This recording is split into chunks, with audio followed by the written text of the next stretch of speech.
Alors aujourd'hui, je vous retrouve dans une nouvelle vidéo qui me tient à cœur, puisque comme vous le savez, je suis à nouveau hospitalisée en psychiatrie. Et pour moi, la spiritualité, la magie, la sorcellerie, ça compte énormément. Sauf que forcément, dans un hôpital, je vais pas brûler mon bâton de fumigation, brûler des bougies, etc., etc. Forcément, il n'y a pas le droit, même pour des raisons de sécurité, ils veulent pas. Donc aujourd'hui, je vous propose des pratiques, soit des pratiques spirituelles, soit des pratiques plus de sorcellerie, qui sont discrètes.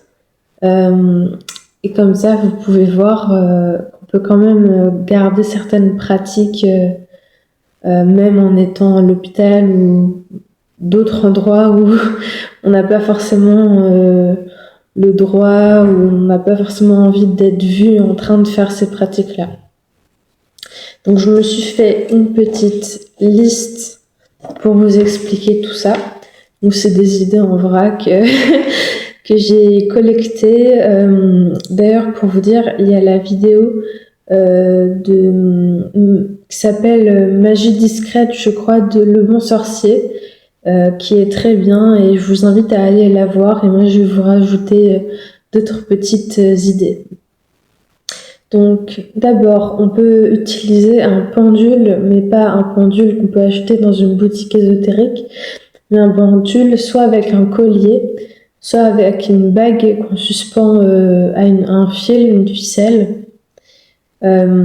Ensuite, on peut faire un mini hôtel dans son armoire à vêtements. Par exemple, si vous faites un petit hôtel pour les 4 éléments, vous pouvez mettre une petite feuille, une petite pomme de pin pour l'élément terre, une bougie LED pour l'élément feu, un petit verre d'eau pour l'élément eau et une petite plume pour l'élément air. Vous pouvez mettre aussi une photo des divinités, anges, entités auxquelles vous croyez. Voilà, ça n'a pas besoin d'être très fourni, mais ça peut vous faire un petit hôtel. Ensuite, donc là, c'est quelque chose de plus développement personnel, mais vous pouvez faire vos gratitudes. Par exemple, à la pleine lune, ça peut être bien comme activité. Aussi, vous pouvez faire vos sprays magiques et faire passer ça pour une brume à la rose ou pour un produit de soin. En fait, vous pouvez faire même des crèmes, des huiles avec des plantes, des pierres, mais dire que c'est juste des produits de beauté. Et d'ailleurs, avec ces crèmes et huiles, vous pouvez tracer sur vous des sigils.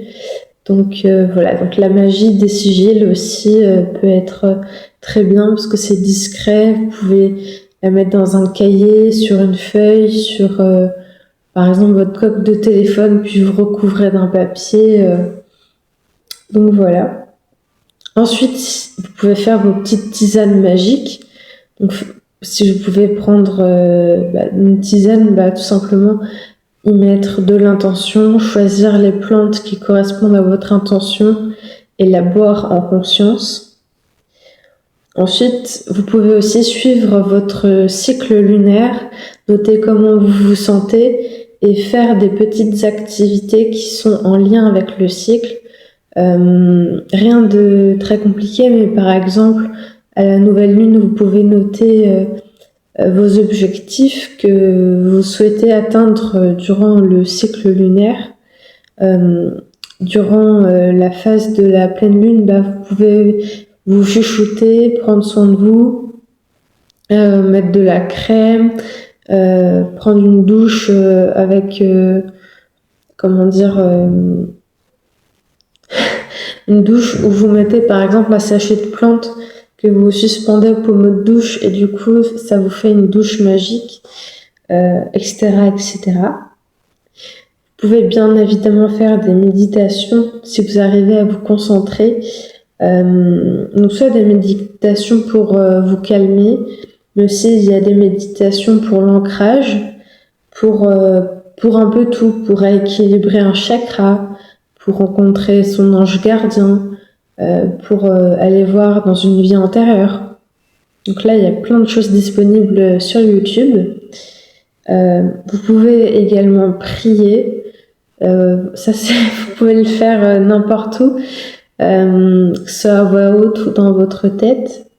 Vous pouvez faire de la bibliomancie. Donc c'est la divination par des livres. Donc c'est ouvrir un livre au hasard et pointer une phrase du doigt au hasard.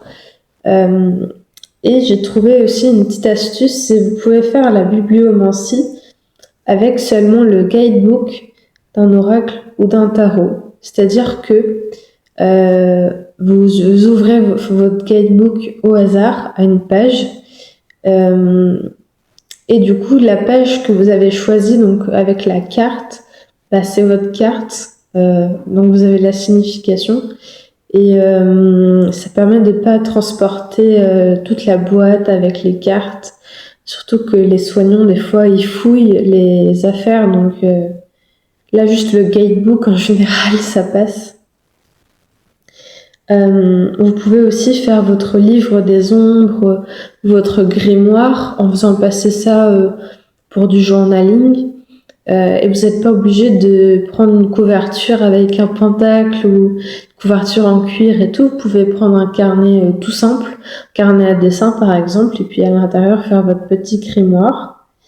En oracle, vous pouvez aussi, moi c'est ce que je fais, créer mon livre de bibliomancie. Je vais vous montrer quelques pages, donc c'est dans ce carnet. Parce qu'en fait, je suis frustrée de ne pas pouvoir emmener mes oracles et mes tarots à l'hôpital. Donc en gros, je vous montre des pages au hasard. Je mets des petits chats et en fait, je fais des aquarelles et je mets des messages.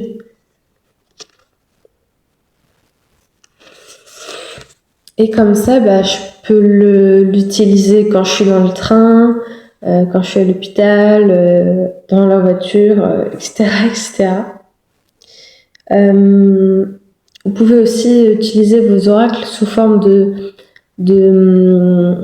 jarres, de pots où vous mettez des papiers. Et comme ça, vous piochez un papier et ça vous fait comme un oracle. Donc voilà, c'était ma petite liste à vous proposer. Donc j'espère que ça vous a inspiré. Et on se retrouve dans une nouvelle vidéo. Prenez soin de vous.